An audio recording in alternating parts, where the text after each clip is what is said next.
پہلا ہو گیا ingredient integrity, اور یاد رکھیں یہ آپ کی امی کے ساتھ بھی چلتا ہے، اپنی استاد کے ساتھ بھی، جس کے ساتھ بھی۔ اب سوال آتا ہے میں انٹیگریٹی کیوں اپنے میں ڈیولپ کروں؟ پوائنٹ کہاں ہے؟ کیوں؟ مقصد کیا ہے؟ میرا معاشرہ تو مجھے یہ نہیں بتاتا، اگر میں اپنے قول اور فعل میں تضاد کروں تو یہاں تو کامیاب ہو جاتے ہیں، قول اور فعل میں تو مجھے اگر ہم برابری رکھوں، قول اور فعل میرا ایک ہو تو مجھے نقصان ہوتا ہے، میں اب کیا کروں؟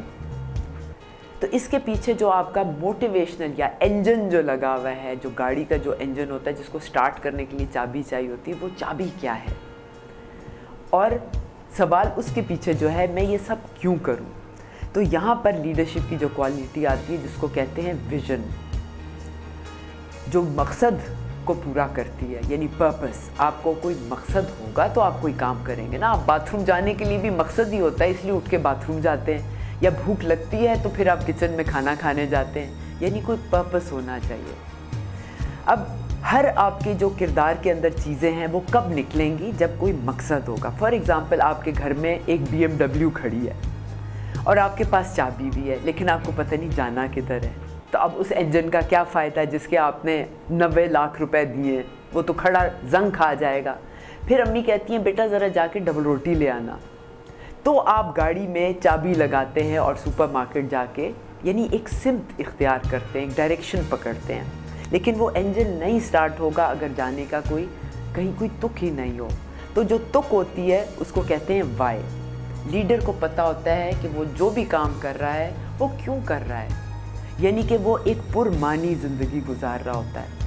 پرمعنی زندگی کیا ہوتی ہے؟ جس میں آپ کے پاس ریزن بھی ہو، لاجک ہو، شعور ہو، اور دوسری طرف اس کے پیچھے احساس ہو، محسوس کر رہے ہوں آپ، خام خواہ ایک جانور کی طرح نہیں پھر رہے کہ بھوک لگی ہے پلیٹ چاٹ لی اور قصہ ختم ہو گیا، پیٹ بھر گیا، وہ والی چیز تک نہیں، بلکہ آپ کس چیز کو محسوس کر رہے ہیں کہ شکر کا۔ سب سے پہلے کہا جاتا ہے کہ اللہ تعالیٰ کو 2 لوگ بہت پسند ہیں، جو شکر کرتے ہیں اور جو صبر کرتے ہیں، کیونکہ جب تک آپ شکر نہیں کریں گے آپ میں انکساری نہیں آئے گی، عاجزی نہیں آئے گی، اور عاجزی کے بغیر باقی جتنی آپ کے پاس خوبیاں ہیں، اسٹرینتھس ہیں، اس کا کوئی فائدہ نہیں، وہ سب ضائع ہو جاتی ہیں۔ تو ویژن آپ کو ایک پیدائشی ملی ہوئی چیز ہے۔ اگر میں آپ کو کہوں کہ کل کیا کریں ہم شام کو، کل چھٹی کا دن ہے، ہم کیا کریں شام کو دوست مل کے، اب جو ہم باتوں میں ڈسکشن میں ایک پروگرام بنائیں گے وہ آپ کی امیجنیشن سے بنے گا۔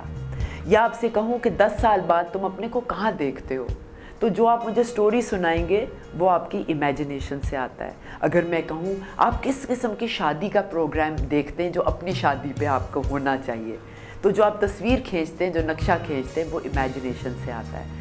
آپ چاہیں تو یہ امیجنیشن آپ کو 500 سال تک آگے لے جا سکتی ہے، 5000 سال آگے لے جا سکتی ہے، اور جتنا آپ زیادہ جا سکتے ہیں آگے اتنے آپ بڑے لیڈر ہیں۔ اور اگر آپ ابھی تک کا بھی نہیں سوچ سکتے تو پھر کوئی اور کے ویژن میں آپ آ جائیں گے اور ہڑپ ہو جائیں گے۔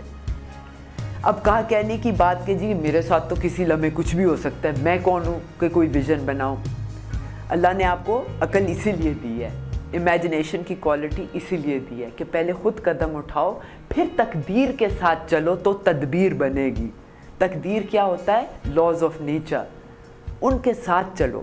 مثال کے طور پہ یہ قلم ہے، یہ قلم ہوگا 10 گرام کا، اس کو میں پھینکتی ہوں یہ نیچے آ جاتا ہے، لیکن 600 ٹن کا جمبو جہاز اڑ جاتا ہے۔ وہ یہ نہیں کہتا کہ اے کشش ثقل میں ٹیک آف کرنے لگا ہوں، تو اب رک جا تاکہ میں اٹھ جاؤں۔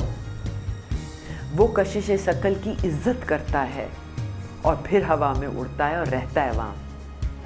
آپ اپنی تقدیر میں جو اصول ہیں کائنات کے، ان کو ساتھ رہتے ہوئے چلیں گے تو پھر آپ اپنے ویژن کی طرف روانہ ہوں گے، یعنی وہ انجن سٹارٹ کریں گے تو اندر کی ساری خوبیاں باہر نکل آئیں گی۔ آج سے آپ پوچھنا شروع کریں اپنے ہر عمل کے پیچھے میں یہ کیوں کر رہی ہوں یا کیوں کر رہا ہوں، کیونکہ آپ نے اس سوال کا جواب آخرت میں دینا ہے۔ یاد رکھیں آپ کے ہر پلک کے جھپکنے کا، ہر مسکراہٹ کا، ہر آنسو کا اور ہر سانس کا جواب آپ نے دینا ہے، تو ابھی سے کیوں نہ تیاری کر لیں۔